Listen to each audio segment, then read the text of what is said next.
I only went to 1 year of high school because I was convinced it was like an inefficient way of learning. I convinced my parents, also some of my friends who did the same thing. Our plan was to just teach ourselves the things you would learn in high school. Welcome to the Logan Bartlett Show. On this episode, what you're going to hear is a conversation I had with Jay Krebs. Jay is the co-founder and CEO of Confluent, a public infrastructure software company. Get the glory in these boom times where everything's like really good. Everybody will tell you, oh, you're such a genius. You kind of earn the glory in the bad times. Jay and I talk about a number of different things, including hiring talent in the early days of an infrastructure business, what he learned about going from an individual contributor at LinkedIn to a CEO, spinning out an open source project into a business that was very commercially successful. If you talk to anybody who knows anything about startups, they'll tell you, like, do not try and do a second product when you have one thing working. Like, that's just such a terrible idea. And yet we kind of knew we had to get this right. Literally any of the news about us was like, startup destroyed by AWS. My mom at one point called me and was like, I pretty much heard you're going out of business. And I was like, I'm not dead yet, Mom. You'd rather fail at the company you want to be than,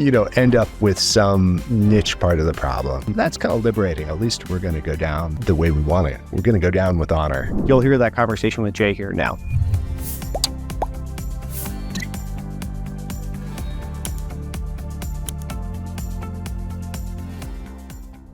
Jay, thanks for doing this. Yeah, I'm excited to be here. So once upon a time, you wanted to be a writer. This is true. Novelist. Yeah. You settled for public company CEO. That's right. I've read some of your blog posts before, and you're still a very talented communicator. Like the original Kafka paper is very elegantly laid out. Like the vision for it, the structure, all that stuff's very impressive. How do you think having aspired to be a writer has benefited you as a CEO? Yeah, maybe in two ways. I mean, first of all, I wanted to be a writer. I also, at some point, wanted to be a firefighter and an astronaut and 12 other things. But more seriously, a writer. And I do think, if you think about what a CEO's job is, you're kind of putting together a lot of things. And so a little bit of diversity and interests helps. And then, any senior job in a company, a lot of it's communication. You're ultimately trying to get some big group of people to do something together. Which means convincing them to believe in it and take it on and work together and be excited. And that's a communication thing. Have you oriented around pre-reads before meetings or anything like that? Yeah, we do that. Although I actually think a lot, for CEOs, a lot of it is live, right? It's not so much sending long emails. It's, talking to people directly. And so a lot of, I would say when I was an engineer, I was writing a lot of design documents, and then a lot of CEO stuff is live presentation, and that was part of the learning, was how to do that well. One of your board members told me that you're one of the best he's ever worked with at building out a management team. How did you go about gaining both the confidence and the competence in bringing in people that was outside of your core domain? Yeah, I mean, nothing smart at all. Like when we started Confluent, it was 3 engineers who had effectively never worked in like a enterprise software company, really. We'd worked at LinkedIn, which was an enterprise software company, but didn't know it. And, so the set of things we didn't know was very long. I remember when we were first meeting with investors, somebody asked me, what's your strategy around services? And I just assumed they meant web services. And I was like, oh yeah, we're going to have those. I'm pro web services. Yeah. And I didn't realize they meant professional services because I didn't know what that was. So in terms of the level of like things we didn't know is very high. And yet, because when we were starting the company, we actually had a very popular open source product. We were not that far from a product we could go and sell. The result was we were kind of taking on go-to-market pretty quickly for an early company. And that meant, we needed to kind of scale up and do it. We were ready to do that. There was interest in what we were doing. And so it immediately became like, okay, go try and figure out how to build this and hire executives and really do the company pretty quickly. And, at least when we were starting, it was a totally unappealing proposition. I think no matter what, executive in a very small company that has minimal success so far is kind of a lukewarm proposition. And then this was a company with an open source thing that was very hard to explain around real-time streaming data And so just getting good people who wanted to do that was a big challenge. And so I just kind of made it my full-time job to try and figure out, okay, what do these people do, and how is this kind of company structured, and what is it that we need, and try and get some good people in. And I think it made all the difference. And then just that kind of progressive refinement each time there's an opportunity or somebody's leaving or whatever, trying to just really stretch on who would be the best possible person for this role we could get, and kind of go all in on that. And so there's no, I didn't think there was any real art to hiring. I think it's kind of a grind. The only big takeaway I had was, and I think this advice, it's the kind of advice you maybe want to listen to and maybe don't, is that I do think people develop like a pretty good gut instinct for other people. And I think you have to like really listen to that and refine it and spend enough time for that to kind of kick in when you're making a decision. I always find people try and be more logical. And a lot of the things that end up mattering, it's not as much a like logical equation. It's, something you figure out almost subliminally, and then trying to figure out how to express why is a big part of it. So when you're hiring people in the early days, how were you thinking about how long that person would do the job? Yeah, I wasn't coming into it with this is the right person for this amount of time. 1 to 5 million versus not. Yeah. I think if you have been involved in a lot of startups and seen that, you kind of have a very clear picture of, this is what this executive looks like at this stage, and this is how long that person is going to be effective in the organization for. I, of course, had none of that. I was just really trying to figure out, like, what does a CMO do, or what does a head of sales do, and is this person going to be a good one? And how do I tell? And that I think is inherently one of the challenges for CEOs. Like, whether you're founding the company or stepping in, you probably haven't run all these functions.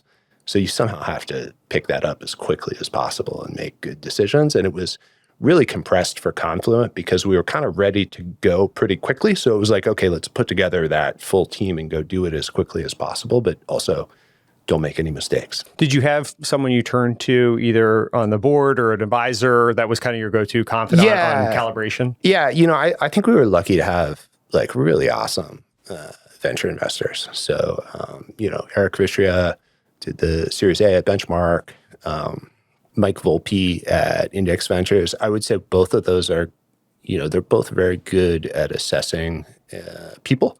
And I think I leaned pretty heavily on that. And I think that was a huge asset. I guess just because you bring it up, and Eric is a friend, and we've collaborated together. You were his first investment. Yeah. What was it? Yeah, we were both pretty green. Yeah. I don't know if he would describe it that way, but I think he'd really kind of been on the job for just a few weeks, and I think wasn't really necessarily expecting to do something right away. He had actually had some interaction with the open source project Kafka, which Confluent was kind of founded around. So he kind of knew what it was. And so he actually had a bit of a head start on some of the other people we were talking to. And we hit it off really well. So was that just a personal dynamic feeling thing, back to the earlier point about sometimes it's a gut thing? Because taking a chance on a first-time venture investor. I think it was a number of things. I think part of it was just building trust. At least our assessment was like, hey, we should try and get, a good financial deal and a good firm, and then really get somebody we can kind of trust to be part of it. And that last bit's kind of the hardest to assess. And it's like, sometimes you don't get there with somebody. It doesn't mean you wouldn't eventually, but you just aren't sure. And, I think that was probably the thing that did it, was just kind of walked out of it with the most confidence. Were there certain mistakes that you made in the early days from a hiring standpoint that you wish you could go back and tell yourself, like, hey, don't touch that stove? Or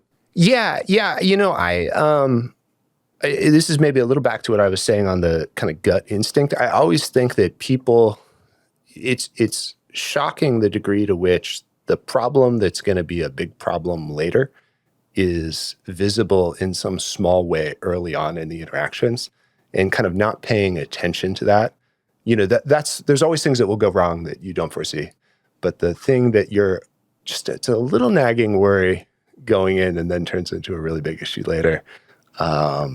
I think that kind of like, having the confidence to listen to that and be like, oh, okay, I want to spend another hour on that one subject with that one person and really put that to rest before we move any further forward. I think that's really important for these big hires.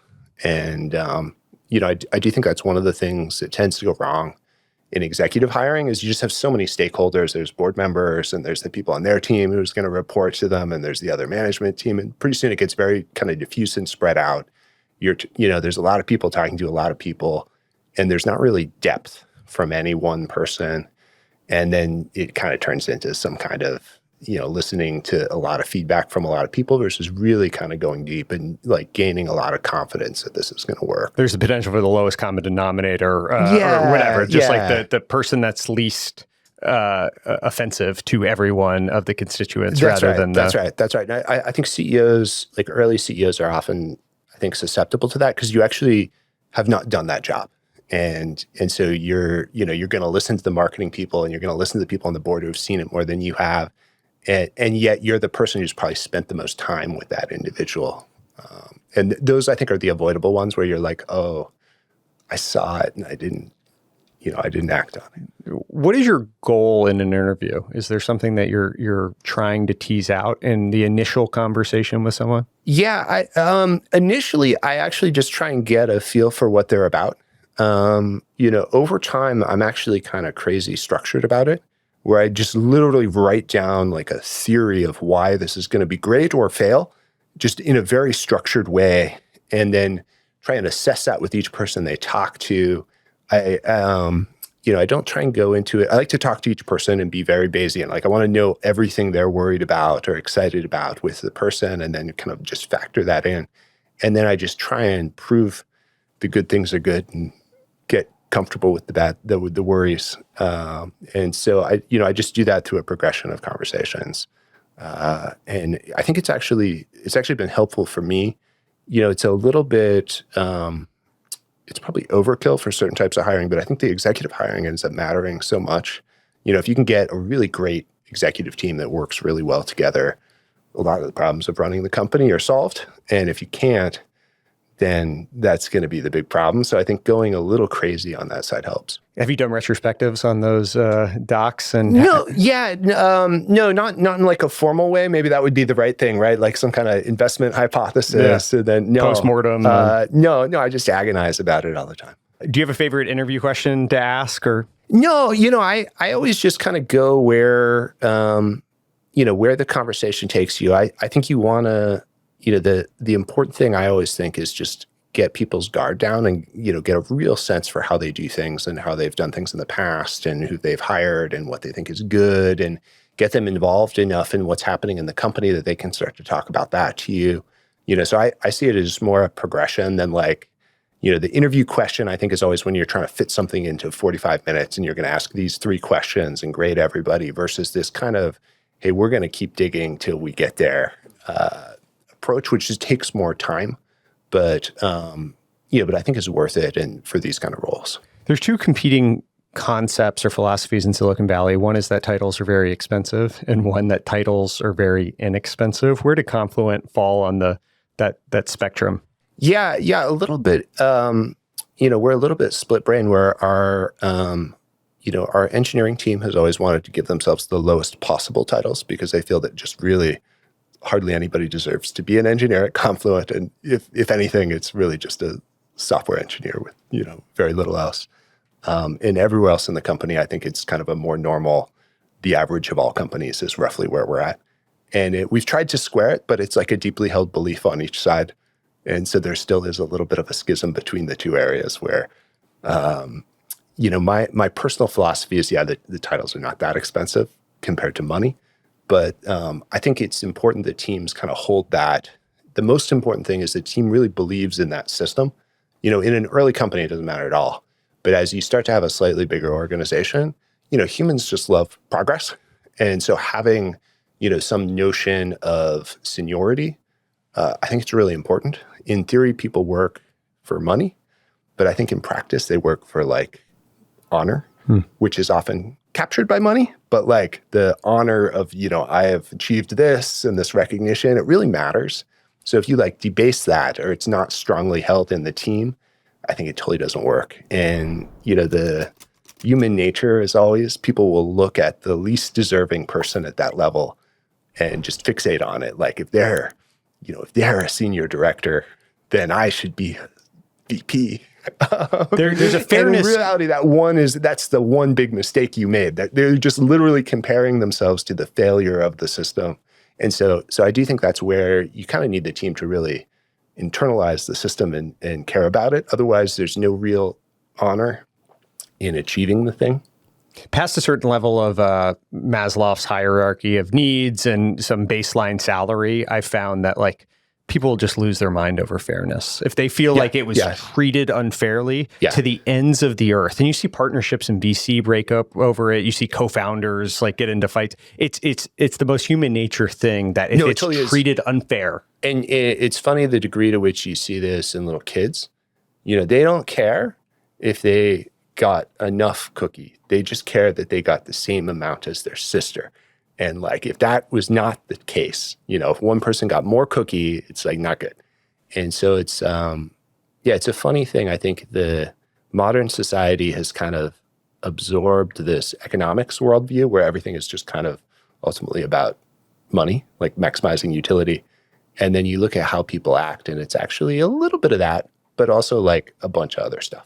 Well, if you look at like, and this is a little meta or even outside of, but if you look at like how quality of life improvements have happened over the course of the last 50 years and like longevity and, access to healthcare, all these things like keep going up and up. But as social media has proliferated, people are even more miserable because they're comparing themselves to the optimal state of famous people. And it's just like, it's led to this discontent. I think that's a structural issue. That's the downside of it. And then, the plus side of it is I think, people really like honor.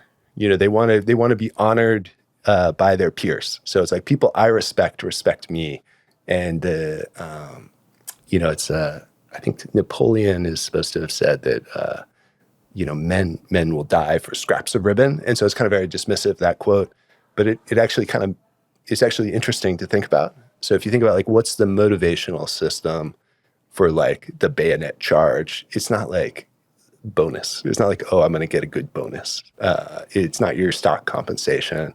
It's kind of it's an honor thing. Yeah. And so, I think in HR, there's a little bit of acknowledgement of that, but not as much as you would think. And I think it actually drives people a lot. They want to do, they want to do great things and be recognized for having done it. I want to back up a bit. So you grew up where? I was born in North Carolina, but I grew up mostly in California, in Sonoma County, in what's now wine country, but was, I think at that time, more like cow country. What did your parents do for a living?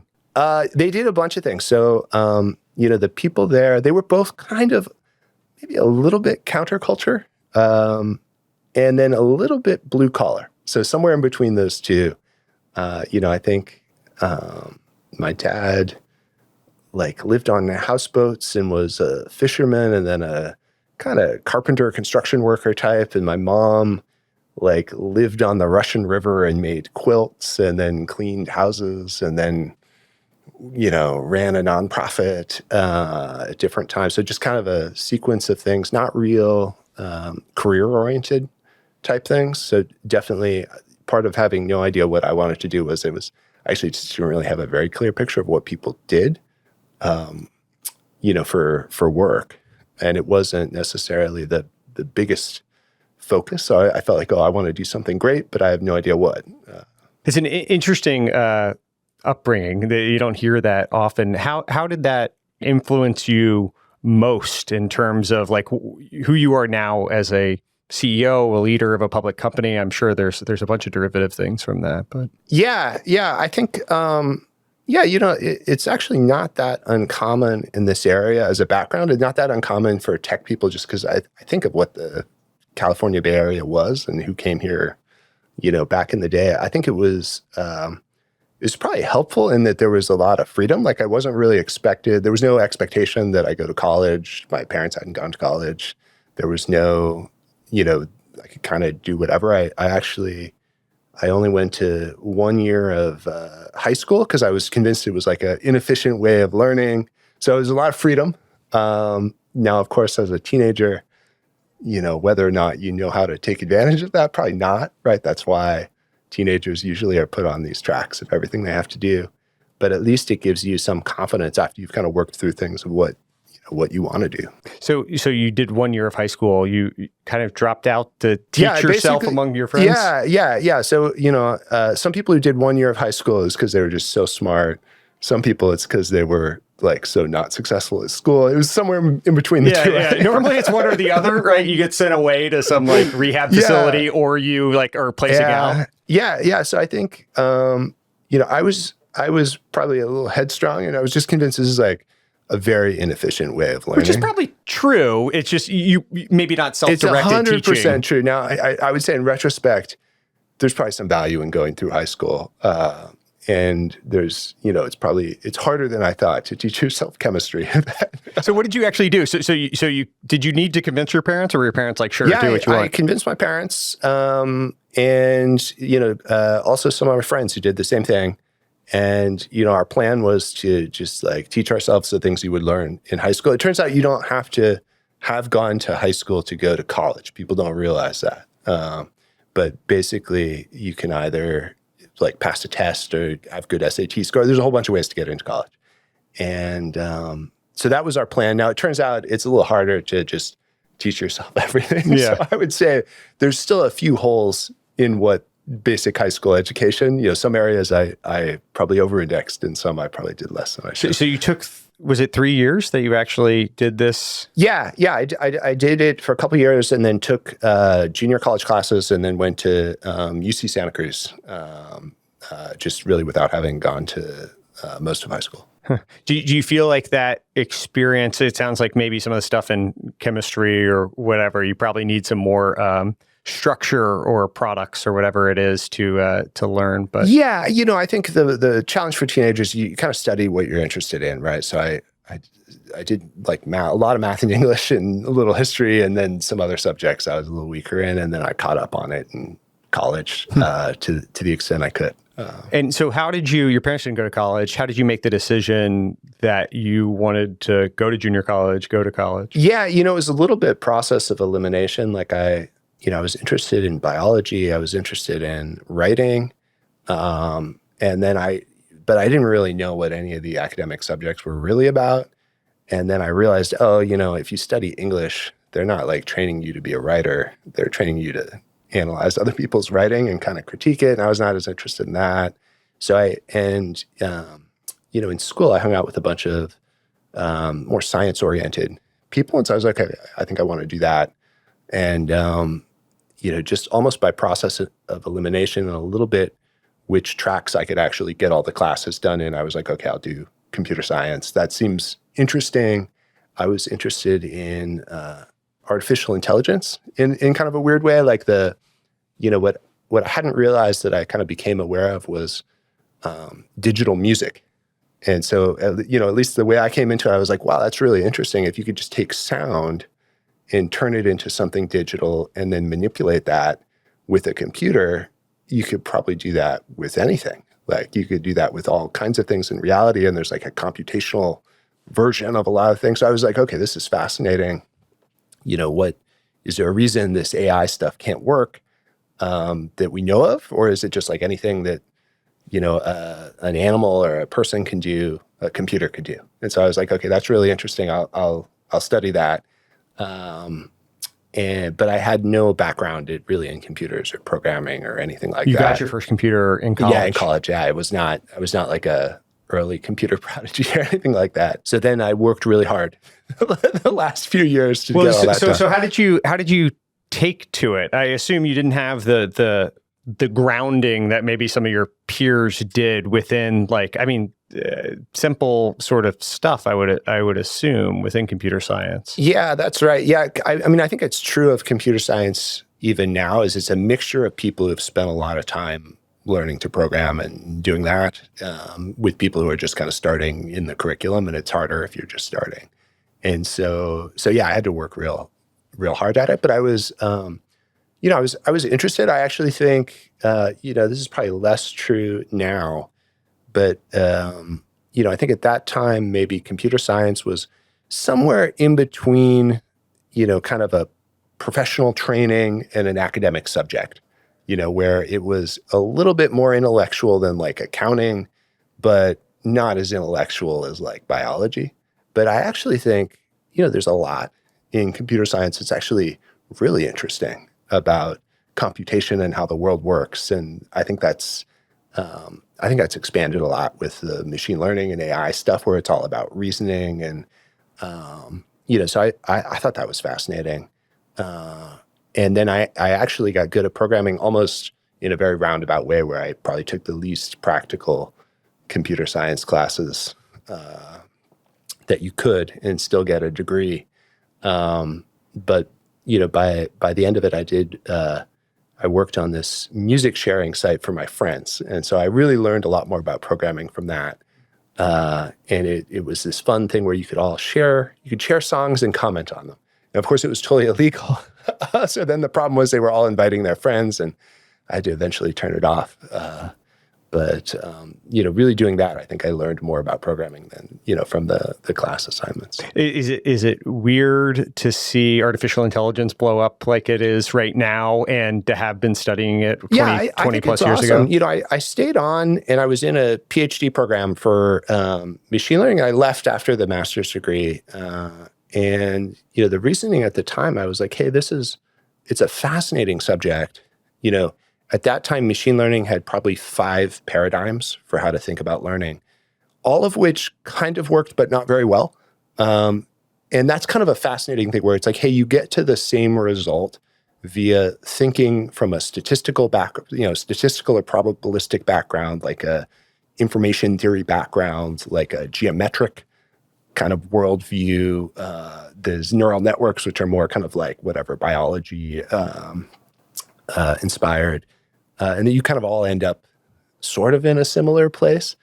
But as, at the time I was like, hey, this is not going to make any progress till we have like a firmer grounding in what learning is. It's like a little bit like being a physicist before Newton, where somebody's going to come in and they're going to figure all this out, and then all the other stuff's going to get thrown away. And all we're doing is just kind of hacking. And so I thought, like, okay, this is not a good way to spend your time. But actually, no, the hacking got us pretty far. We still have no underlying theory of what learning is, and it's gotten a lot better. Yeah, it's interesting. I mean, you studied this from a longitudinal perspective, but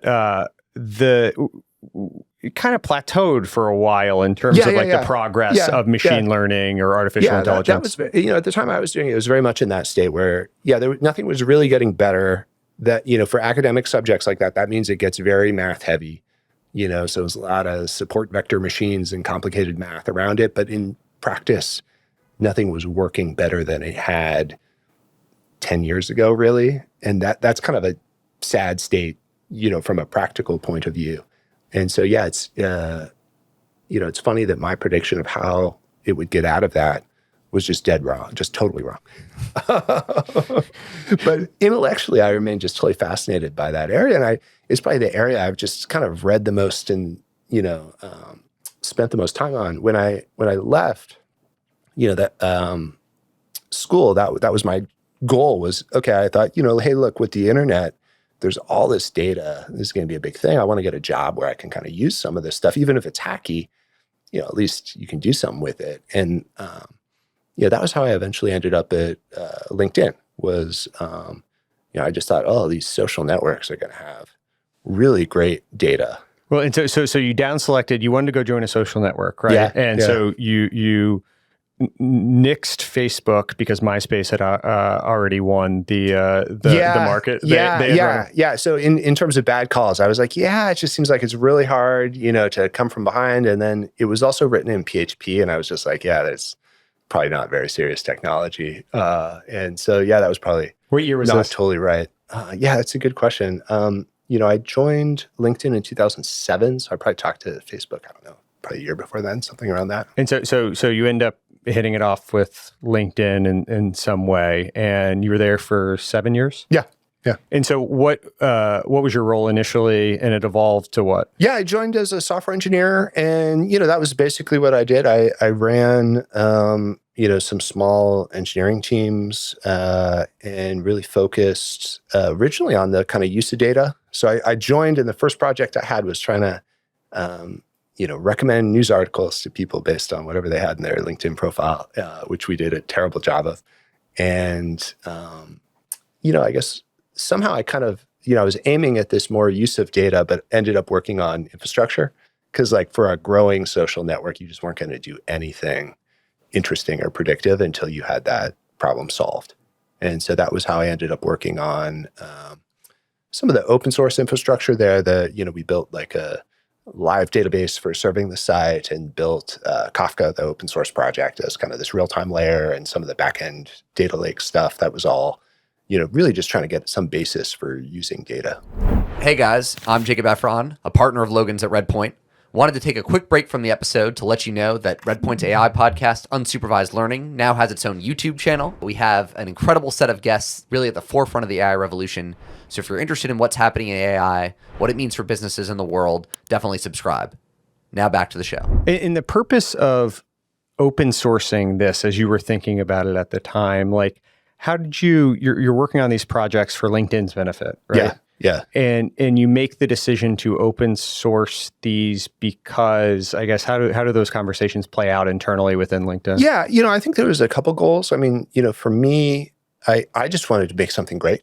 I just thought it was really cool that there was these, there's these layers in the stack, and they just come from somewhere. And when I was in school, I really admired Linux. That somebody would just come make something that would be this foundational layer everything would run on. So I thought that was like, I wanted to do that. And, then as a practical thing for a company like LinkedIn is, these kind of very fundamental layers, they're not really the basis of competition. Your user base and your data and the whole service, that's kind of how you're competing. It's not like the better key value store is going to be the thing. And, to make those things be really good, you have to somehow be able to attract people who want to do that. And so it was a weird time. At that time, there was no like cloud services you could get. The commercial products were not targeting kind of large scale data infrastructure. And so it was really kind of do it in-house or do nothing, right? And so it was, Yahoo or Google had built these internal infrastructure layers that everything ran on, and the other companies just didn't have it. So the question was, hey, how can you get that? If you're some smaller tech company, you got to somehow attract people and piece something together. And that's going to be a combination of trying to find things that are open source that we can use, or building things and trying to make them catch on and attract people to work on it. And I think that became more prevalent.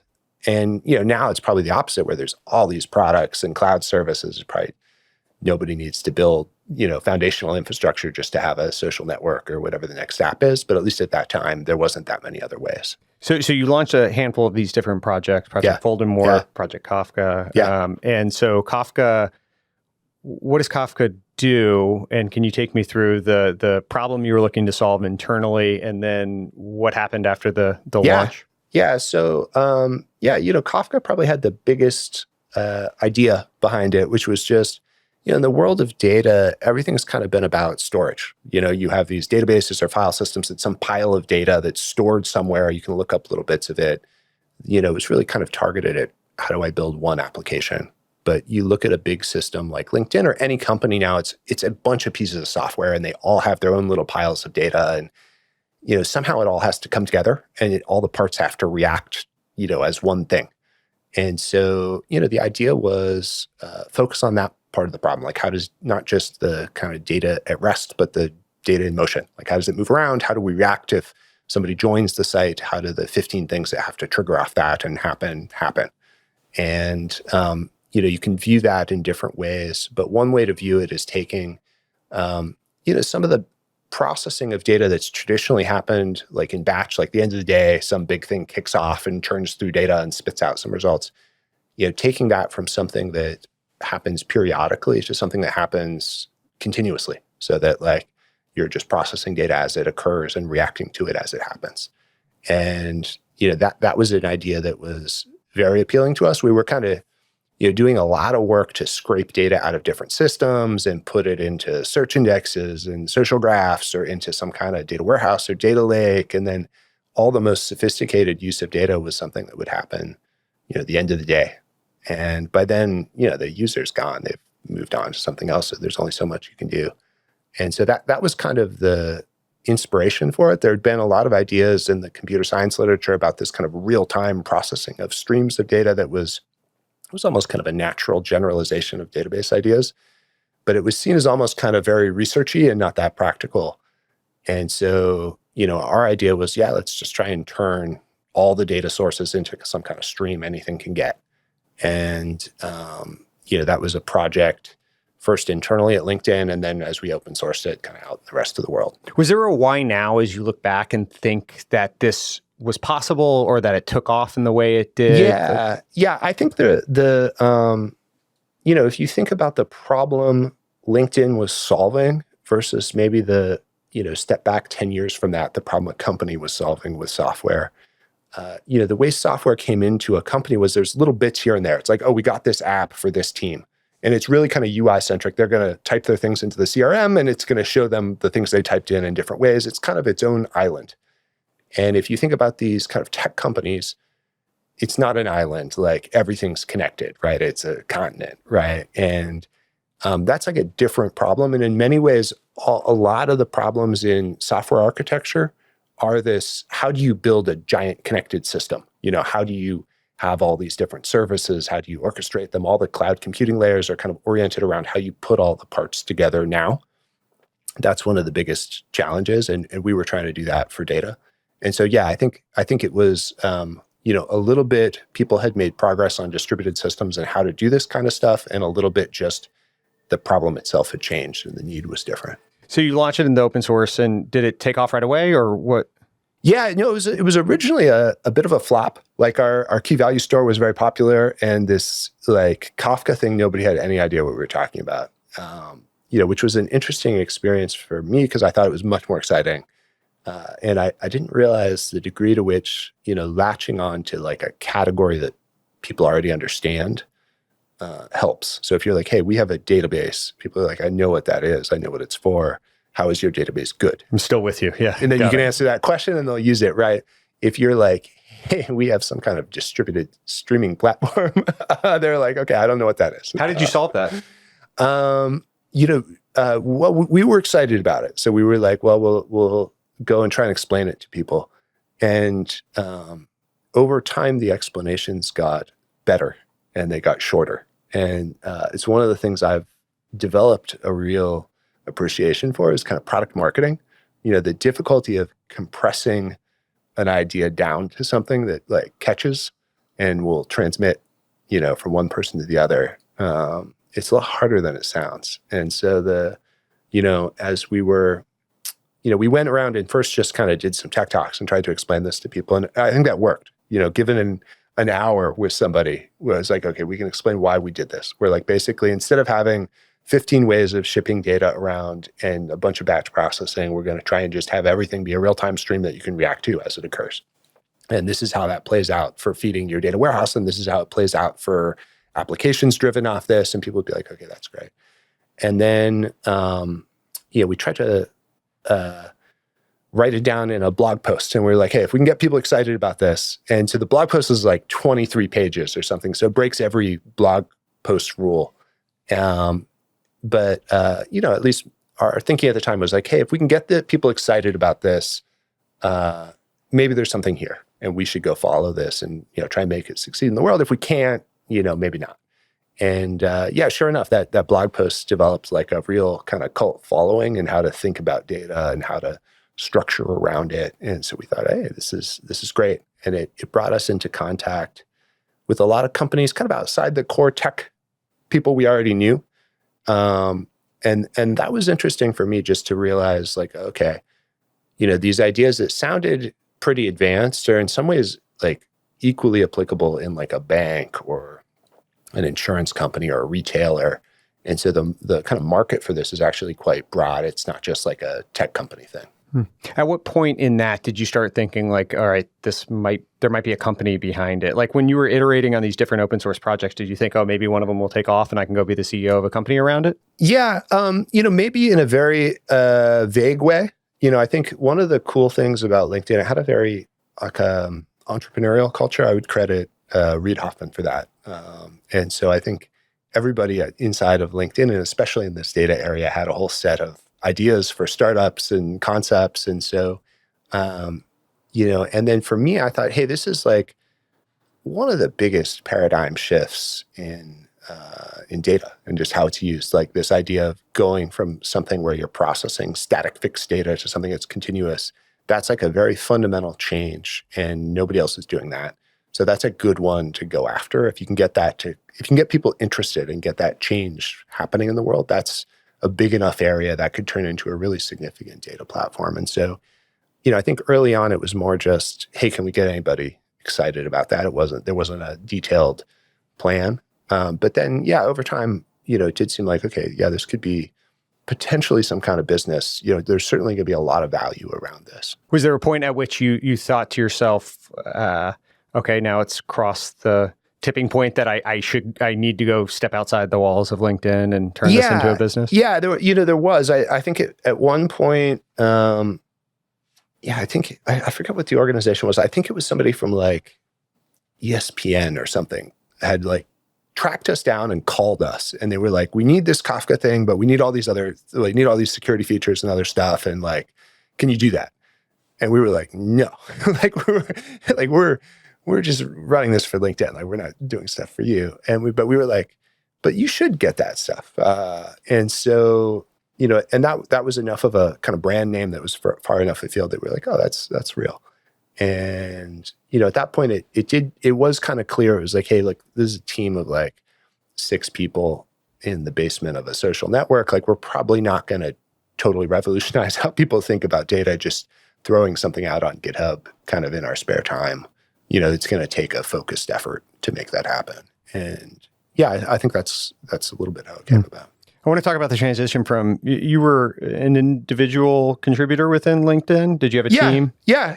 I also managed a team. And then I guess I was in kind of a lead architect role for a while too, where I kind of had some broader responsibility. But it was totally different from being a CEO. So what was that transition that occurred? Was it you step outside the 4 walls, you raise money, and what happened? That was right. Yeah, it was awful. I really underestimated actually how jarring it was going to be in a totally different job.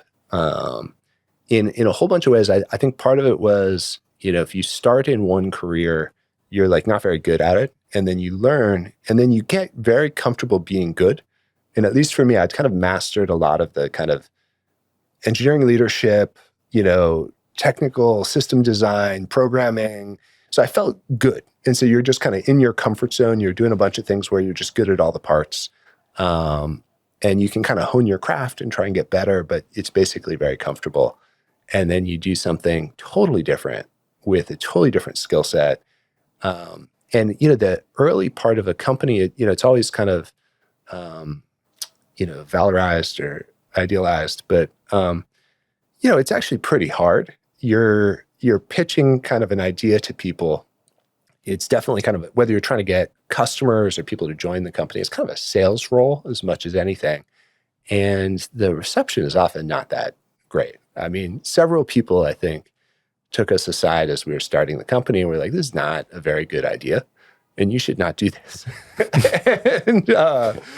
and we were like, oh, that's not good. So, so that made it hard. And then if you think about who's a good CEO, I don't know, maybe it's Steve Jobs or whoever it is, right? There's some list, you're pretty far down that totem pole in your 5-person startup with 0 customers and no product yet. And so it's just pretty humbling if your day job is being told no, the skill set that you built is not that useful for the thing you're trying to do.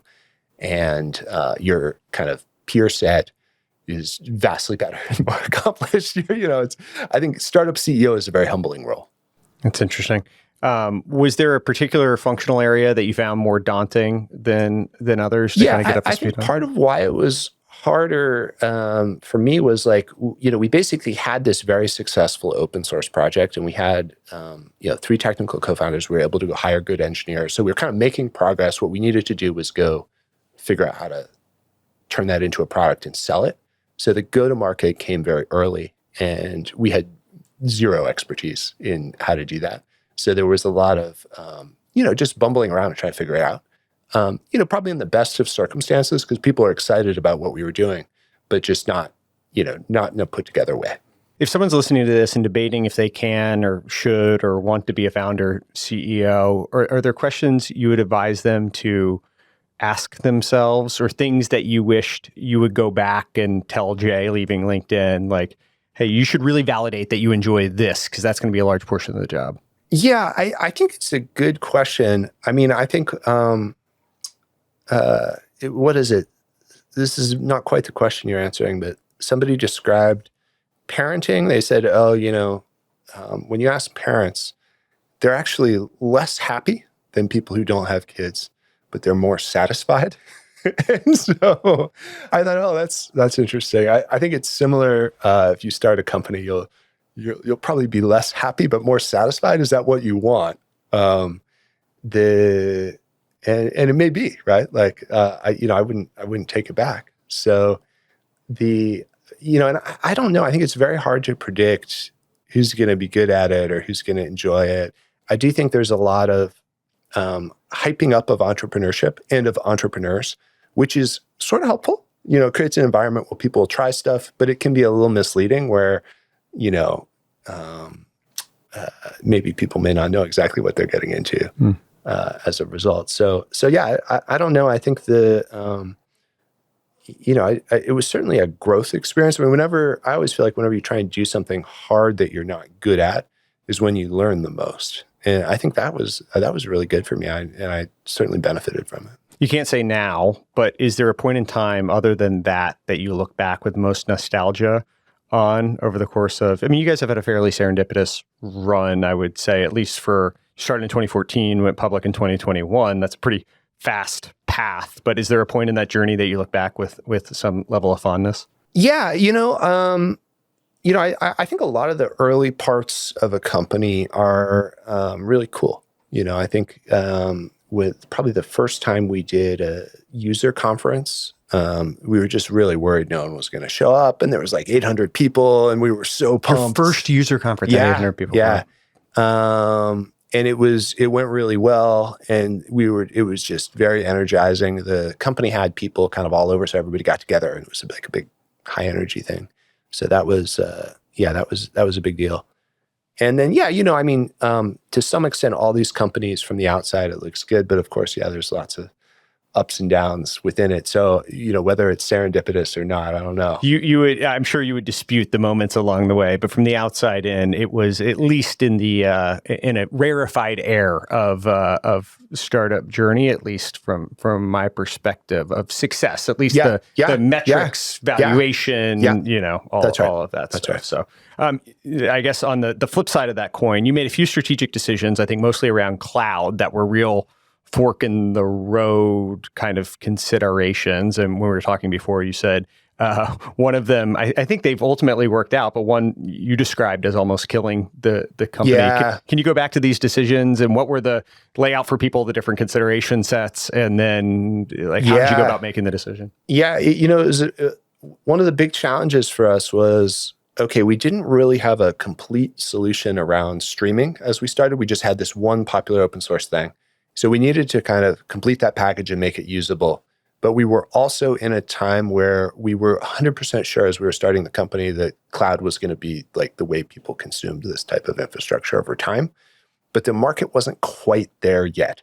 It was very, Amazon was successful. It was unclear that there would be other successful cloud providers. And there was no examples of like a third-party company selling you operational cloud infrastructure, and a lot of resistance. This is 2014, 15, 16 in that time frame. And so the people who were able to succeed early on, I think it was like, if you're Snowflake, kind of analytics, that's maybe further away. You can kind of get there, but these kind of operational databases, real-time streaming, that was like a little bit harder.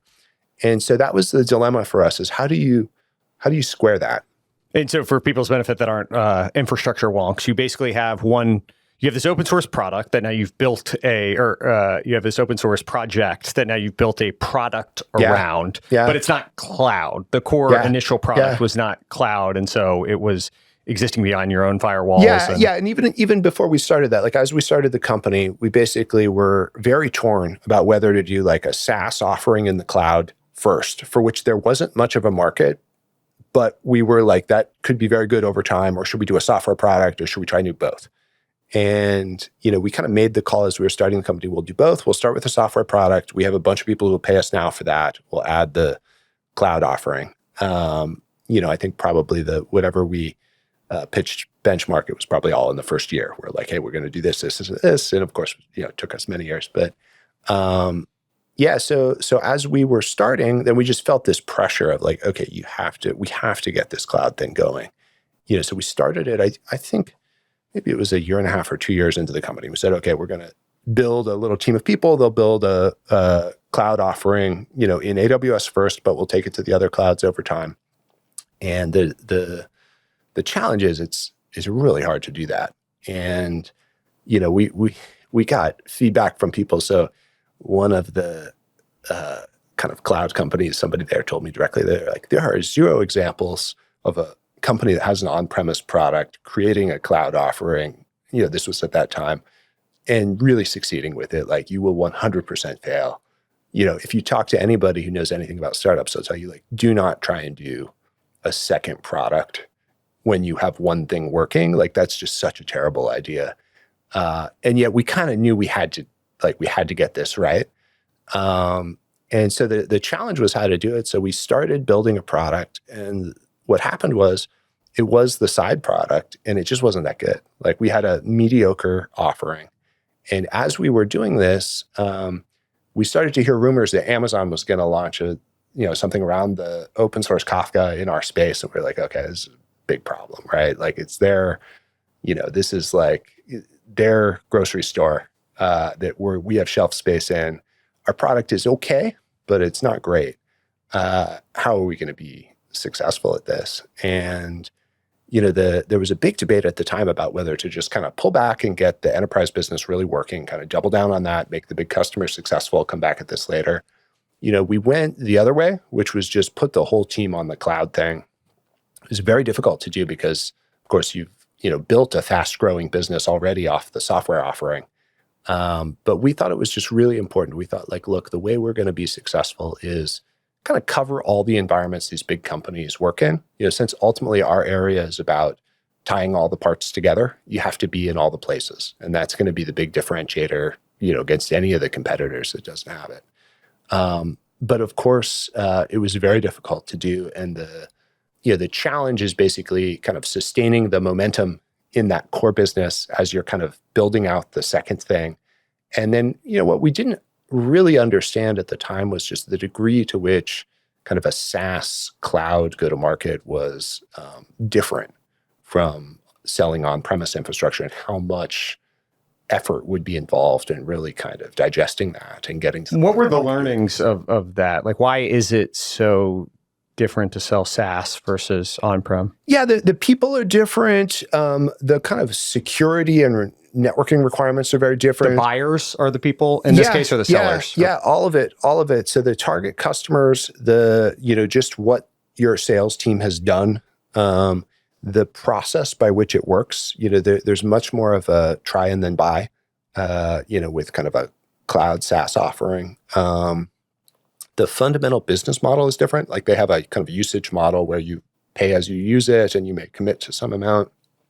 So effectively everything is changing. And, for me at least, it seemed very logical. I was like, okay, it's kind of similar things at the very high level. Of course, we can sell both of these. And of course, the reality of getting a second thing going is much, much harder than that. And so, that was a huge stress point. I think, it was a topic of discussion in the press how Amazon was going to crush all these startups. So, like, literally any of the news about us was like, another startup destroyed by AWS. My mom at one point called me and was, she read some article and she was like, "Oh, I pretty much heard you're going out of business." And I was like, "Well, we're not dead yet, Mom. Like, hang in there." But it made it, of course, that makes it very hard because your employees are like, why? They're either, why are we doing this cloud thing, or why are we not succeeding? Your customers for the cloud offering don't exist yet. You have a bunch of customers for the other thing who have a long list of desires. And, just the kind of enthusiasm among people you would hire, there's just kind of an open question.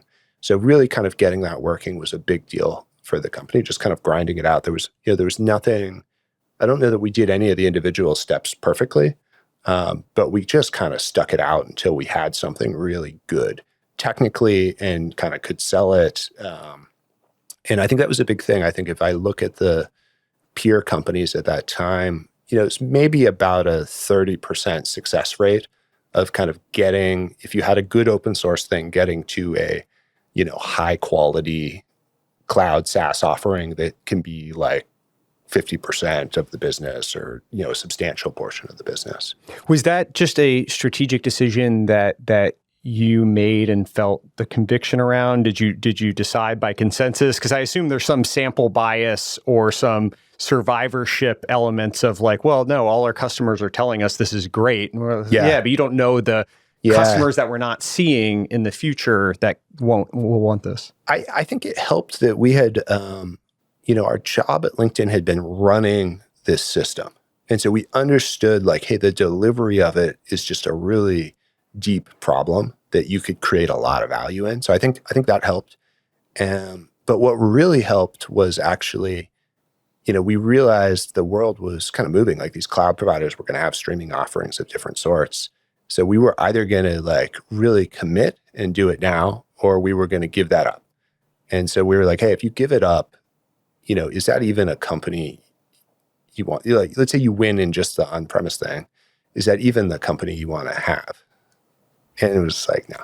And so then it was like, well, even if we were just kind of failing at the cloud thing, but we knew like, okay, you'd rather fail at the company you want to be than end up with some niche part of the problem. And so then that's kind of liberating. I think whenever you're like, well, at least we're going to go down the way we want to, we're going to go down with honor. Then it's easier. So then we really jumped on it. And, I think that was very helpful. I do think, always for companies that if you can have, you don't want to do it too often, but those kind of burn the boats moments, it's just very clear what has to be done. And so for everybody in the company, it's very clear, okay, we're going to do this. And, so we did that for the engineering team. We're like, okay, look, everybody now works on the cloud thing. Everything will get released there first. We are going to lead with that as we sell. Effectively nothing was quite set up for it, but at least it was clear that we were 100% committed. The open source project, you were in the early-ish days of what the kind of second generation of open source businesses were kind of after Red Hat and the stuff that they did.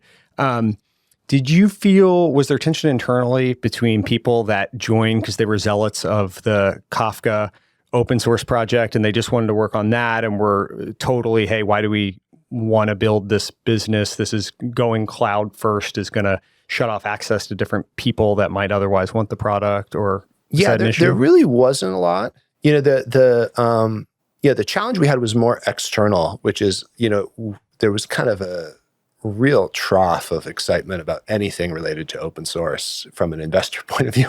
Roughly as we were starting the company, I think Cloudera had been very exciting and was kind of not doing as well. And literally nobody wanted any part of any open source thing for about 4 more years. Until really the cloud models, I think, started to show success. And then people were like, okay, that makes sense. So there was an external problem. Internally, I think we benefited. The early open source things were almost a little bit religious in how they approached it. It was kind of an alternative to capitalism in some ways, right? And I think that did tend to create these companies that were just very divided in what it was they wanted to do. And I think we were more clear in, how both things could be successful And I think starting that way made it easier to kind of keep the alignment internally that everybody's kind of rowing and we're all trying to make something great. How many people does Kafka have today? It's about 2,700. 2,700. What's something unintuitive that you've learned about operating a business at that scale, leading that many people, managing? Yeah, there's nothing shocking. I think a lot of it's communication. I think a lot of problems just get a little bit more abstract over time. But at the end of the day, it's still kind of a bunch of people stuff, the same as it was when it was a small company, which is, hey, do we have the right person running each thing? Do we have a way of kind of measuring what's happening there? I think the biggest change is it does become a little more difficult for senior people to get quick, unfiltered information about everything because there's a couple hops and it becomes easier to not be aware of what's going on. And I think kind of building that sensory system that keeps you informed about all the important things, I think for me, but also for everybody on the leadership team, I think that ends up being really important. Did you set up any structure like skip level meetings or anything to help? Yeah, I think it's all of that, right? So I think, you need to have some kind of idea of what metrics matter and some way of measuring things from without. And that will tell you, like just empirically, things are not going well. It won't tell you why, right? And it's often a lagging indicator. And then, some way of getting truth out of people and a culture where people have some interest in speaking up about things. I think that's kind of the other side of it. And you have to kind of, I think, push on both sides of that. The nature of any company, but I think particularly as the company gets bigger, there's always hesitancy to bring bad news, right? So you have to somehow really make that normal. Otherwise, people stop giving the bad news until it's quite apparent. And that's usually, at that point, it's a little hard to fix. Have you set up certain processes or hiring structures or anything to keep the talent bar high? Yeah, I think there's definitely a set of processes. I think the most important thing is actually, the training of managers. This is something that it's not taken very seriously, I think, in Silicon Valley.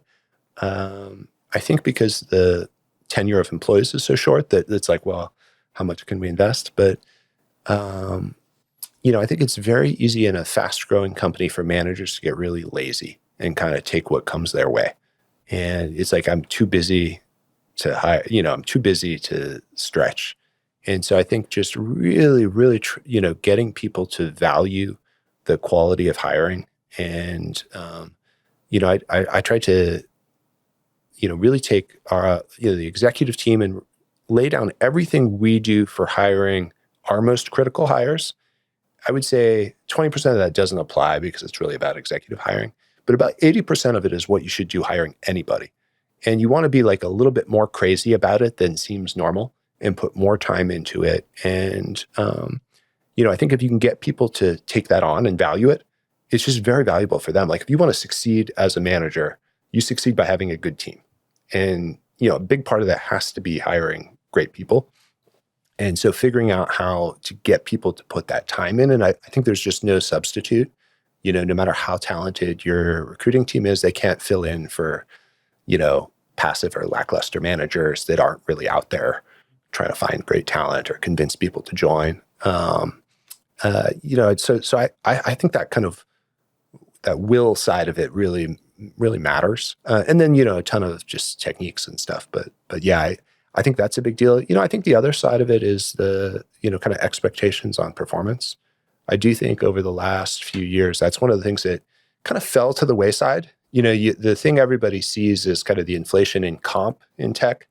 But, one way of giving the comp is, of course, kind of promotions and rewards and what is really expected of people. And that all came out of just having a, human capital shortage relative to the number of companies that people wanted to have and the headcount that was available. And so, I do think it's also the case that a lot of companies just got lazy about performance management and having high expectations and, where the bar is for the people who have been hired.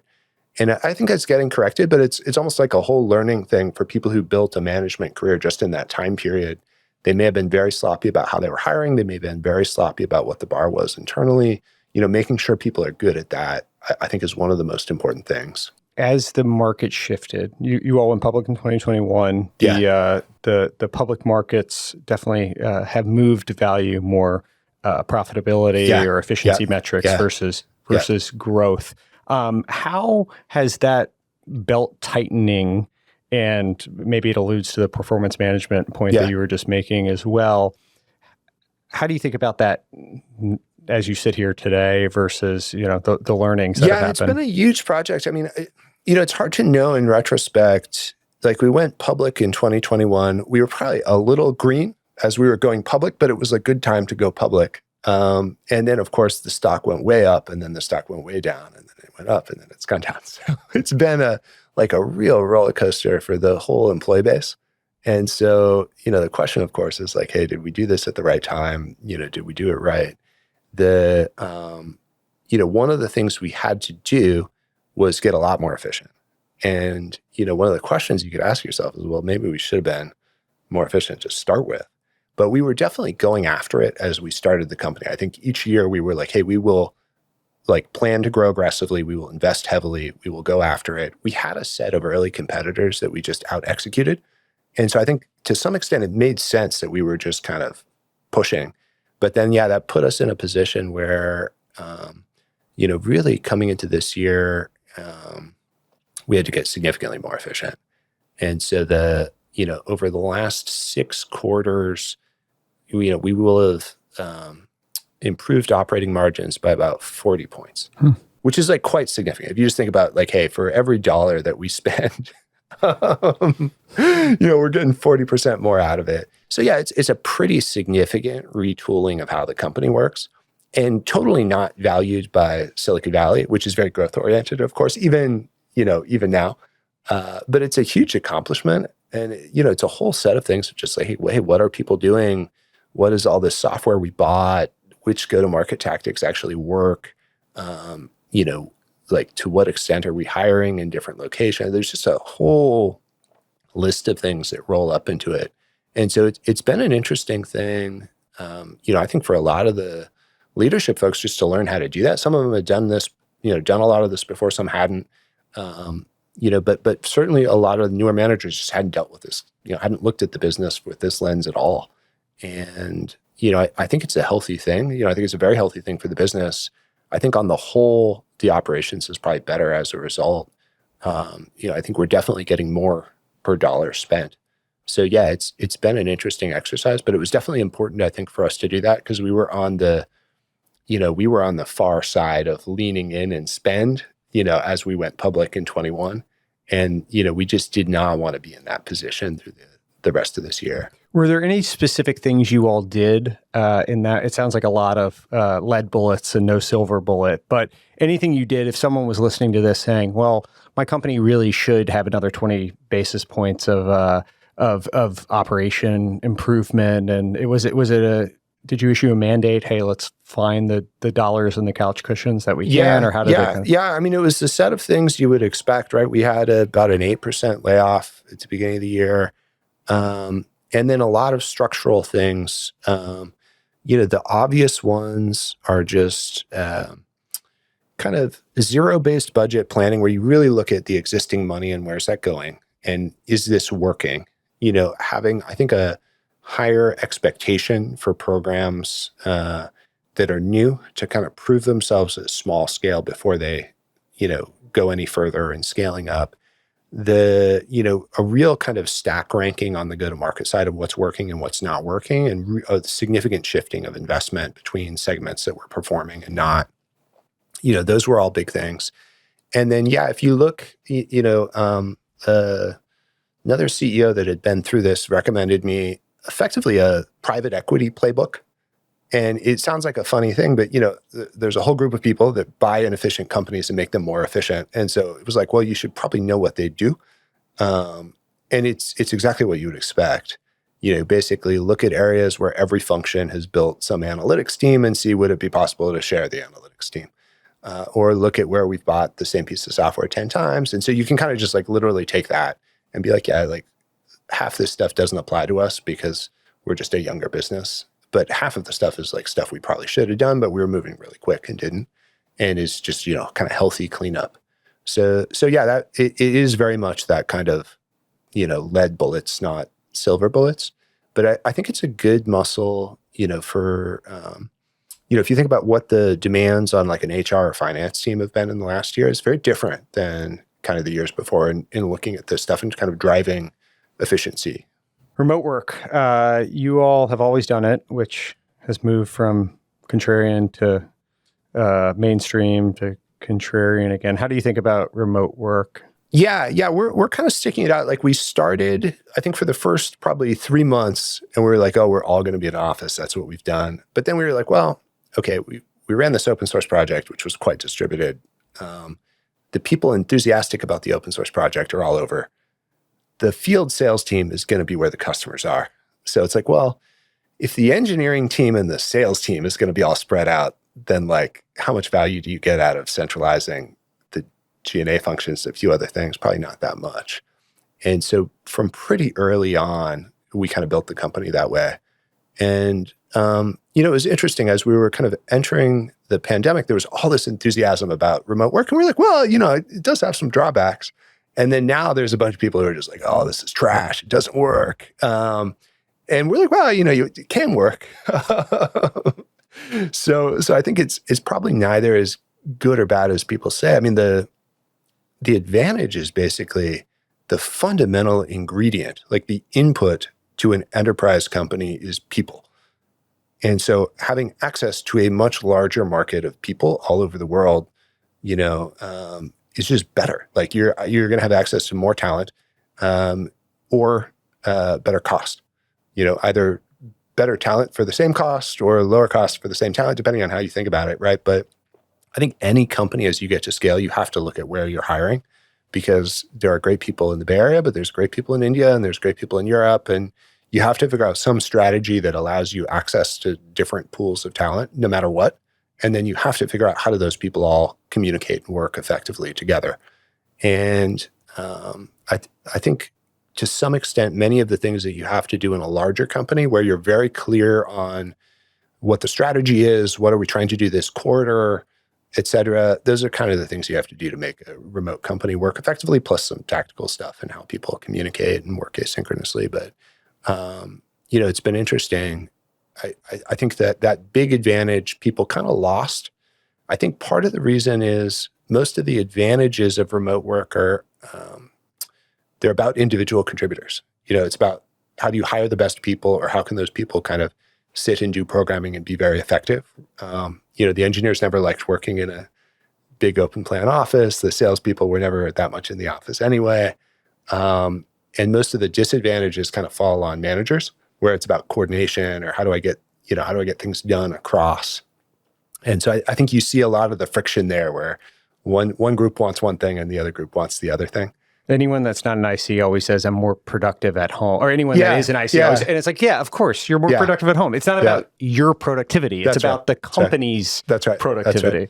Yeah. So I think, there's no question that like remote work is a worse technology for coordination than having everybody in the same place, but you get access to then better people. Yeah. And so, if you can compensate for the deficiencies, then that's great. Then you get kind of the best of both worlds. You touched on this though. How have you guys compensated for the deficiencies? Any tactical things? Yeah, there's a ton of tactical things. I mean, I think what people are trying to do now is kind of this 50-50 thing, which I think is not great, right? Like you basically like, hey, well, people will work remote a lot, but they'll come into the office 1 or 2 days a week. It's kind of like, then you have this very half-assed in-office culture and a very half-assed remote culture.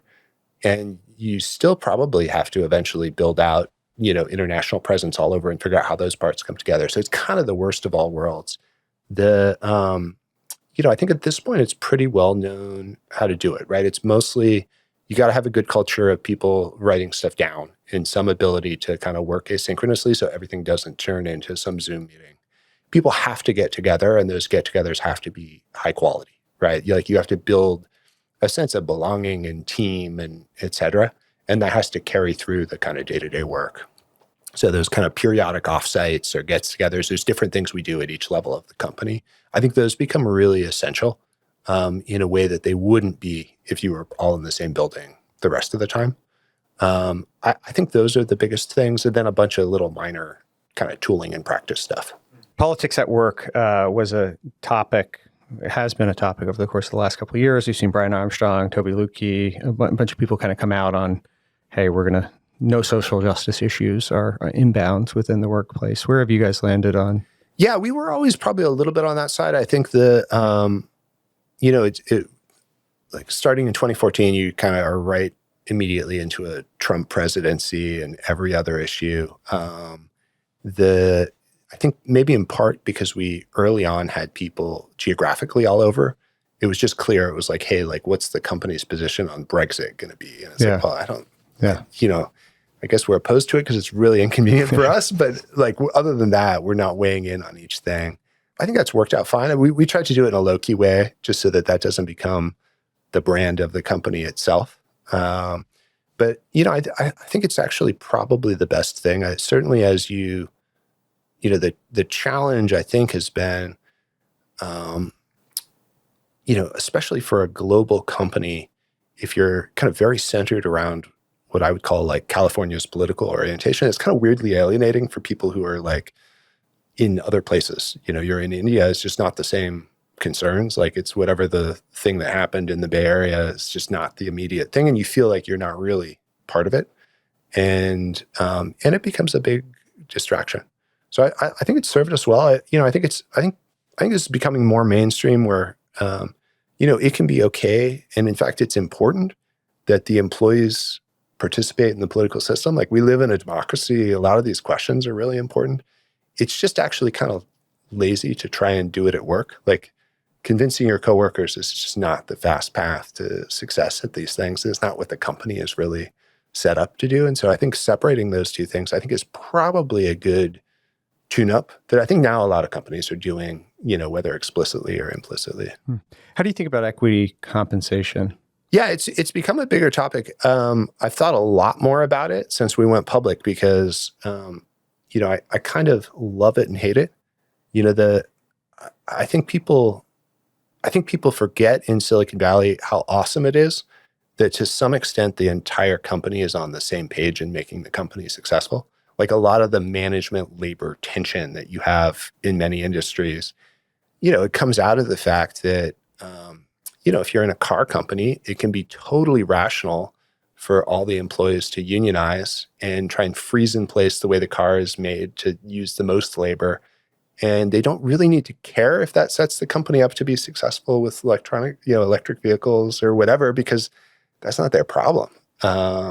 And that puts then management in a position of trying to, squeeze and bully the most out. And it becomes this very adversarial thing where nobody can really progress. And I think the degree to which tech companies kind of skirted that with equity is actually awesome, right? Like, the employees, of course, everybody wants more money and less work. But when you think about it, you're like, yeah, I want this to be a great company. I want it to be a good business. I want it to be successful. And there's a direct incentive to that. But the flip side is to get that, especially for a public company, you now have people's compensation tied to a stock market that's been incredibly volatile. And it turns out a lot of people don't like that. They don't like the stock price going down. They don't want to bear the risk of something that can go up and down like that. It's very uncertain. And so it's interesting. I don't know what the right answer is. I think for Confluent, the right answer is follow the market, right? Like you ultimately have to pay competitively in line with everybody else. Play the game on the field. Yeah. For Silicon Valley, I'm not sure. People loved equity compensation in tech companies when it was going up. People didn't like it as much when it went down, but that was kind of the point, was you're kind of bearing some of the risk of the company. I don't know if there's a magical solution that fixes it. My hope is we don't throw the baby out with the bathwater. There's something really nice about having everybody kind of rowing in the same direction and being able to hang on to that, even later in life. I think I do think there was an extent in which it was ignored to some extent in the valuation of companies, and we're kind of working that through the system where it's ultimately money if you're giving people equity. But I hope we end up in a place that still keeps the good part of it. I actually think it's something that should probably go a little bit more mainstream, where maybe a small portion of people's compensation in many roles at many levels of the hierarchy in many companies in many industries should have some ownership in that thing. And there's probably no immediate payoff from doing that versus paying them in cash. But I feel like over time, that alignment matters a lot, where everybody kind of ultimately wants the company to be successful, and creating an environment where that's important and maintaining it, even when the company goes from like a small rowboat where it's like very clear if it tips over, like you're not getting across the river, to like some large container ship where you can kind of forget that you're on a ship at all, right? That's where you kind of need that alignment of incentives. Have you developed any guidance for employees on stock price and checking versus not, anything like that? Or is it just human nature and you just try to guide people Yeah. I mean, you can tell people not to look at it. People are going to look at it. We've had huge ups and downs. And so I think it's kind of back to the communication. Like, people need to know how the company is going to be successful over time. It's a lot easier in a private company. Like, that setup is much easier, where you're like, hey, you own a portion of this thing. You don't really know what it's worth, but this is the big thing we're going to go do. Is definitely harder when every day somebody's telling you something about what that's worth. And, it does matter over time. Like, the day-to-day movements, maybe not as much, but like, over time, kind of building the equity value of the company, that's a pretty good measurement of what you've done. But the challenge is getting people who are kind of in the business and know all the good and bad things and all the opportunities to value that knowledge equally with whatever happened today in the stock market, which is not that easy to do, right? Because one is kind of a vague sense and the other is a crisp thing. And I think on the whole, it's probably good. We've had like big ups and downs, and each one comes with some pain. The ups and the downs as well, both. But also, like, what's a pain on an up versus a down? I think it's a hard thing. What happened to us as we went public was, the stock price shot way up. And it wasn't like the company from the time it went public to like 6 months later had gotten dramatically better. But of course, if the stock price goes up, everybody feels like, yeah, we earned, 100% we did that, right? And we hadn't done anything. Like, nothing had really changed. We delivered what we said we were going to deliver, but it wasn't, some sea change in what the business was or the opportunity or anything like that. And I think if you anchor to that on the way up, then of course, if it goes away, you feel very bad. And you don't want people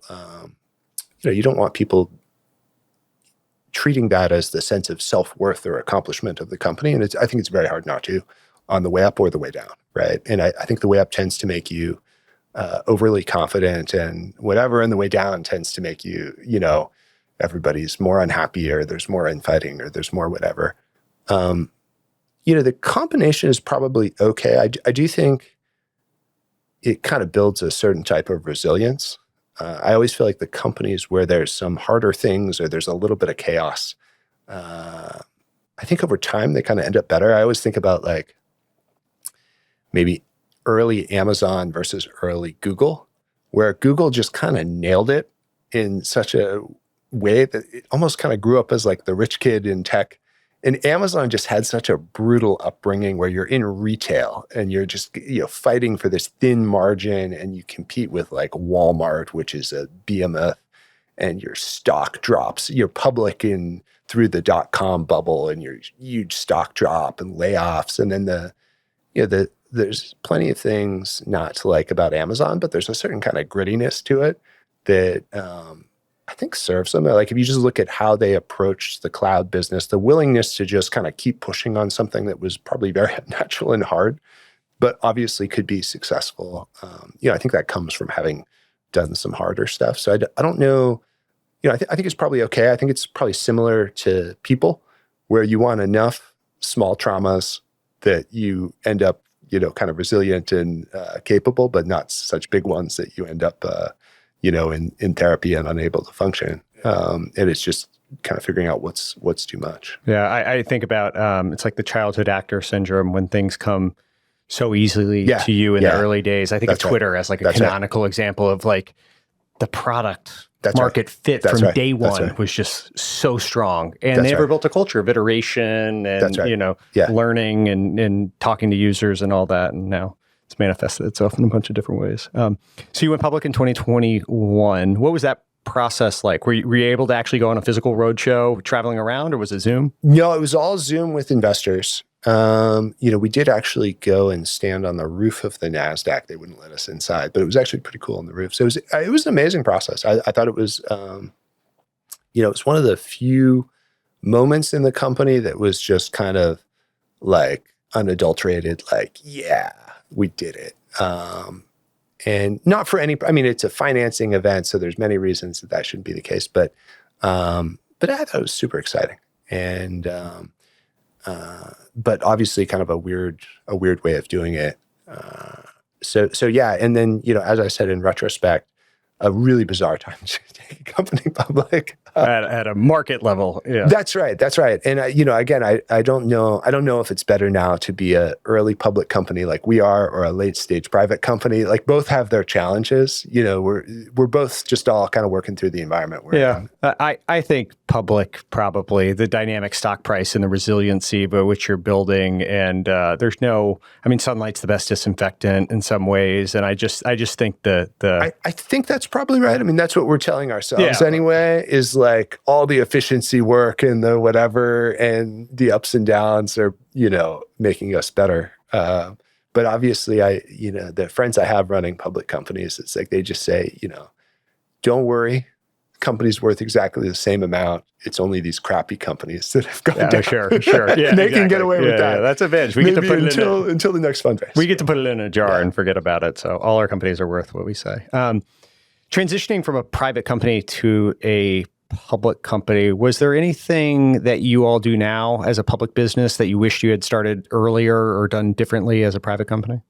I didn't think that many things changed. As we were doing this, I talked to a bunch of CEOs and got just like wildly different feedback on how much of a burden and how much process was in it. And I think there's some unfortunate things where there's areas where you can't be quite as transparent internally, which I think is a drag. But on the whole, it's not a huge systemic change in how the company operates. Other than these moments where there's big, swings in the stock price, where suddenly you're going to spend a day talking to people about that one. I want to talk through some different philosophies now. One of the things that we discussed prior to this was the concept of DCF valuations as a framework for thinking about business construction. Can you elaborate on that? Yeah. I think this is an interesting one, or at least it was for me. Like, I didn't go to business school, so I had actually not really thought much about what the value of companies was until we were literally like fundraising. And it was like, where do these numbers come from? And the air is the answer, at least with VCs. Yeah, right? That's right. Well, to some extent, right? So for me, I thought it was helpful, really learning, this kind of GCF framework that, if we knew what the future cash flow of the company was going to be and how many shares there were going to be, we would actually more or less agree on what it would be worth. Bonds, as an example, are fairly easy to value. And it's just this very logical model where it's like, hey, if you right now, maybe you're an early startup, you're not making any money. In the future, at some point, you're going to make money, and you're going to hopefully continue growing and making more money over time. And this is how you would value that flow of cash. And the reason, it's when you hear about that, you mostly hear about it from an investor point of view, like, hey, this is how to take a P&L and turn it into a value. But what I think isn't talked about is the interest from the entrepreneur side. So like, you'll hear all these really interesting pieces of advice where people will tell you, investors don't like a lot of services. The reality is, I think that's not really true. So for a fixed amount of revenue, if you then learn, half of it was, professional services revenue, then of course the company is worth less because professional services is not generating any free cash flow at all. But those things are not independent, right? It's not like you start with a certain amount of money and then some is taken away by professional services. To the extent that you can grow the kind of core product business, you should be very happy to add professional services. To the extent that it doesn't grow the core product business, it's not adding much to the market capitalization of the company because it generates no free cash flow. I think similar trade-offs between kind of the investments that are going to produce, efficiency or gross margin, which tend to be very important for this kind of cloud infrastructure, which has real cost associated with it and growth. Like, how would you think about that? How much should you value that? I think it actually gives a very clear picture, which decouples from the kind of whims or thoughts or trends in your industry. If you're just like, hey, over time, how are we going to build something on the go-to-market side and something on the product side that can capture a lot, that can generate a lot of dollars of free cash flow? That's going to require us to have some kind of moat that defends us from competition and lets us keep a price point. It's going to, force us to create efficiency to capture that. And then it's going to be per share. So we got to think about how many shares we're issuing. And I think, at least like having a model of that, I think is actually kind of clarifying when you're going through a planning process or just trying to think. It's not like you're going to calculate your way through these because there's a lot of uncertainties. But when you think about product design questions, when you think about pricing questions, there's often a lot of things that just really don't matter, or that matter quite a lot, where having some kind of true north of what's important is, will totally change things. Yeah, it's interesting. I mean, to your earliest point or your earlier point on the recurring revenue of the cash or the future cash flows, like one of the big components of that is the recurrence of the cash flows as well. And so when you talk about professional services, the margin structure is often different. The recurrence is often different. Therefore, the cash flow is often different, or at least the predictability of the cash flow is often different. And so it gets valued differently. You're right. Like the deconstruction of all of these components. Once upon a time, there was one big open source company, and it was Red Hat. Yeah. And there were only a handful of SaaS companies, and there were Salesforce, and there was Adobe, and there was ServiceNow. Yeah. There weren't a lot of... and so everything was kind of thought from a first principles standpoint, right? Yeah. Because it was like, well, what is this worth? And that often happens with consumer companies and how to think about XYZ marketplace when the take rate's different and the recurrence of purchase is different and all that. But for SaaS, we sort of got circular in our benchmarks against one another and not first principles of why we do it. And so when you are like, well, you could answer this question as Snowflake's gross margin are 65%, and therefore that's a good target. Or you could say, well, actually, here's what the cost to serve is. Here's the amount of gross margin it takes. Here's what. Yeah, I think that's exactly right. And so as a practical method for valuing companies, it's probably better just to go with revenue multiples and put them in categories because you don't want to make like 57 assumptions. But if you're running the business, there's no assumptions. Like there are assumptions, but there's no hidden information. You have a clear idea of what things are going to play out as, so it clarified a lot of things for us in terms of, how should we approach the cloud product, the on-premise product, the relationship between those two, how would we approach the kind of associated infrastructure cost? Does it matter whether those costs are borne by the customer or by us? A lot of things become much simpler when you have some kind of like underlying reality versus what you see people talk about is trying to satisfy a shorter term version of that, which they think will make the business look good, but actually will not play out over time. And you see that with some of these kind of, I would call it like fake cloud products where it's kind of like, or fake ARR. Like it looks like it's going to recur, but it doesn't really at the rate that you hope. Or it looks kind of like a SaaS product, but it's not really, and it's not going to have the attributes of that over time. And I think, in a very short time duration, that may work. But over any longer period of time, it's not going to fulfill the expectations that are set around that. So it really doesn't help you much. I always find it interesting when people talk about revenue multiples. And I was just thinking about this as we were talking, but I feel like growth rate is probably the biggest one that, like, looking at a trailing multiple, some companies growing 2%, some companies growing 200%, it's going to be very different. And then the free cash flow profile or the operating income, to your point earlier about increasing 40 basis points. And I was trying to think about the third one. I guess maybe the recurrence of the revenue, like the net retention or something, just because that gives the future predictability of what the go fetch is to sustain that growth rate. I think those are probably the three that I would pick in terms of how to not just look at a revenue multiple and be like, all right, this is what it is? Like there's different characteristics on businesses. I think that's right. Yeah. I think that's why I think the framework is actually more interesting it's more useful for entrepreneurs because you're constructing the things and you have full information about the business and no incentive to lie to yourself. Whereas, something communicated to investors, the investor always has to worry like, oh, okay, sure, they say it's gonna, sure, they say this, but is that really true? And that's where I think trying to, sketch out that construction of the business over time, I think it's actually just a clarifying way of thinking, and one that can kind of help the team get clarity about what matters and doesn't matter.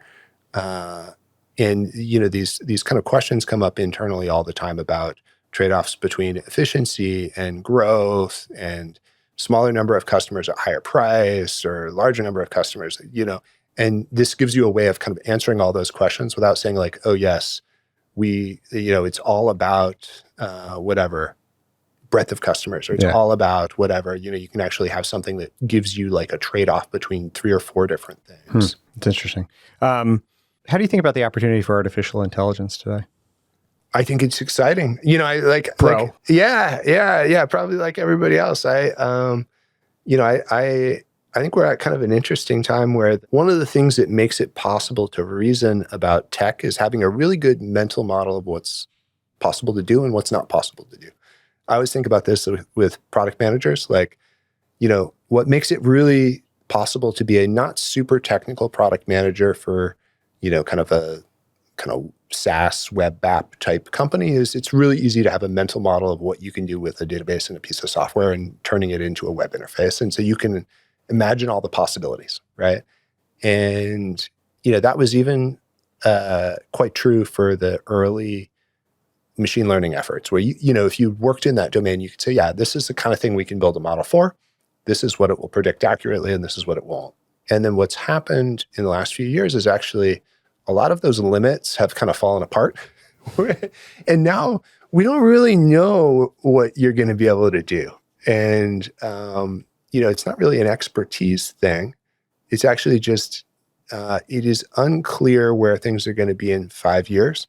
And the most optimistic version of that is so far afield from the current state that you can imagine all kinds of possibilities. And it's very unclear what that means internally for the construction of a company, like an enterprise software company that has a lot of humans doing stuff.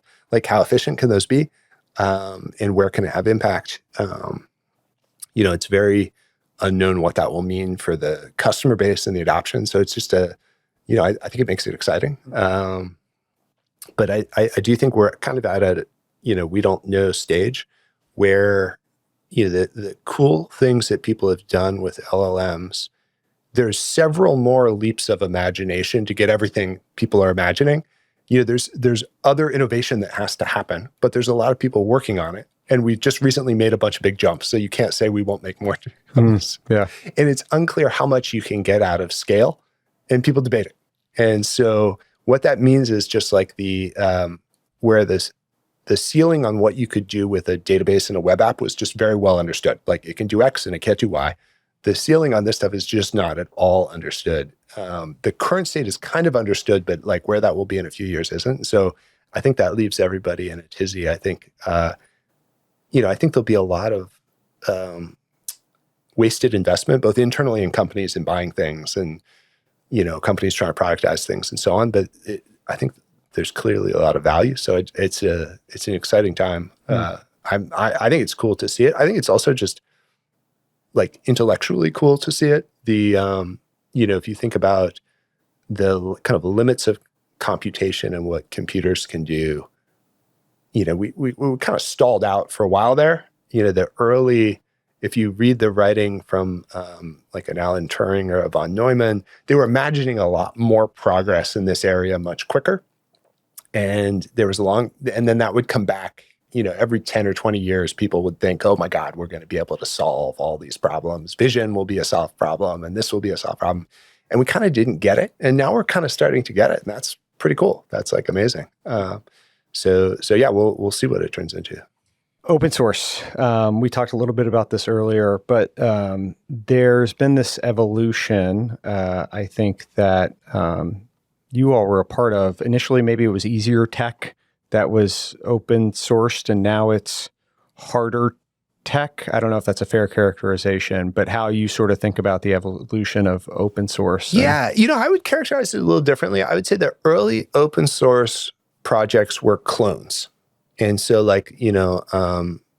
Linux was a clone of Unix kernel, and the tools around Linux that comprise a lot of the operating system were a clone of those tools, and MySQL and Postgres were clones of Oracle.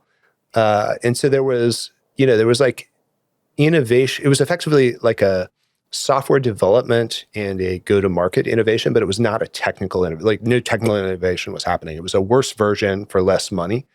And what happened was people realized like, oh, if you want to get something out in the world, that's like a good way to start. That's a good way to get people to try it and get attention. And so, it became something where innovation was happening there, and like new technical products were being developed there. And I think that I think it was really helpful for that, because it's much harder to stop an open source thing from getting adoption than it is to stop a commercial product. A lot of people have to agree to buy something, but to adopt something that's not bought can often go through many routes in an organization. And so that was a very important thing for us with Kafka, where you have like kind of a very new idea about data. And just, if you imagine Confluent in a purely closed source way, it would be very difficult. Like we'd be, kind of, I don't know, knocking on the doors of CIOs and trying to evangelize some new way of thinking about data. And the hops from even convincing that person of that to some practical project, I mean, it's just many leaps of imagination before you would get there, versus something that can kind of find its way out there in the world organically and connect to something real that's happening. And I think that's not unusual. I think the other really interesting aspect with open source is kind of the use of commodification. Like anything that is open source is almost by definition a kind of commodity, right? Like it's a standardized good. And so like, I do think the computer industry, it likes to build around these standard layers, whether it's like x86, which is not open source, or something like Linux, which is. And so I think open source became this way of kind of creating a standard. And I do think it's good to be a standard. You want to be, Linux, not Solaris, or, whatever the thing everybody's betting on. And so it then becomes an interesting dynamic for the companies where you want to have differentiation, you want to have something better, but you also want to build against a standard that everybody's betting on. And, I think that's where you're seeing kind of the models for this type of company evolve, where there's kind of a lot of innovation in these cloud services and how it works, but that kind of front-facing thing people are building against is this very standard thing. And, I think the independent companies have kind of evolved towards that in many ways. The cloud providers have evolved towards that. It kind of seems to be the thing that makes sense. And I think it kind of makes sense from the customer's point of view as well, right? So on one hand, you want something that's a commodity where you're not stuck or locked in like you were with Oracle. But then on the other hand, you also want innovation and differentiation if you're going to buy something. So those two things have to like find a balancing point where there's enough differentiation and innovation, but there's not so much that you're completely locked in and stuck forever. And so I think that's a little bit what's happened in this area, is that kind of maybe the first iteration of data technologies like Oracle, they could do something that was just all lock-in. And then the customers are smart. So then after that, there's a little bit of resistance to that. And you kind of find some, intermediate balance between, innovation and differentiation, and something that's kind of a standard that, is widely available and you have alternatives. And I think that's a little bit what's happened in these kind of core infrastructure layers that are so important in cloud computing. You've discussed the shift from companies in a variety of industries, not just tech, going from using software to becoming software. Can you talk about the practical implications of this, or how you think about it? Yeah. I touched on this a little bit, but like maybe the early days of adoption of software was, the company is really kind of a collection of people and maybe documents. That's kind of the flow of work is, I do some work and I send you some document, and then you do some work, or I call you and you do your part. And then, the early adoption of software is like, oh, this application will help this little group of people here, and it'll help this little group of people here. But the kind of superstructure is still people talking to each other. And there's really no software modeling of it. And I think what that's turning into is now something where, okay, now all the parts are kind of connected, right? Like there's some flow. These systems all connect in some way. When this happens here, it triggers a bunch of action. Some of that's happening purely in software. Some of it's happening out in the real world with people, but there's some modeling of that process, in the digital world as well. And so you could kind of think of it being the idea that there's like a people in, people in real world version of a company, and then little bits of software appear, and eventually you have kind of the full exoskeleton in software that's right there with it. And I think the implication of that is like, a few fold. So like one, if you look at where the kind of new innovations in the kind of software infrastructure world are, they're a lot about putting things together. So it's like Kubernetes, a framework for running many applications, right? Not one. Kafka and streaming is about connecting data between many things, not, a database that's a backend for one application. The kind of Terraform and HashiCorp is about orchestrating and deploying lots of stuff. It's all about putting all the parts together, not about how to build one part. And, that's kind of the impact on the technology.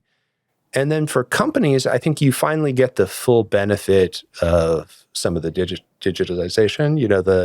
The weak version of this is like, I type my stuff into documents, I send the document to you, it's digital, right? But it's like, well, how much better was it than the paper version where, you had pretty large bureaucracies that ran pretty effectively, very complicated problems that were just run with paper.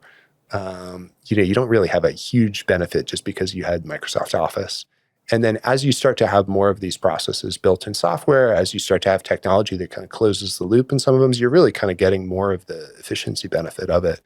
And, you're kind of seeing that in companies where, big parts of kind of the drivetrain of many companies where whether it's the customer interaction, like how people buy things from you, the kind of support and how you get help, the like actual delivery or manufacture of the thing, there's now a significant software component kind of through all of that in a way that there probably wasn't 20 years ago.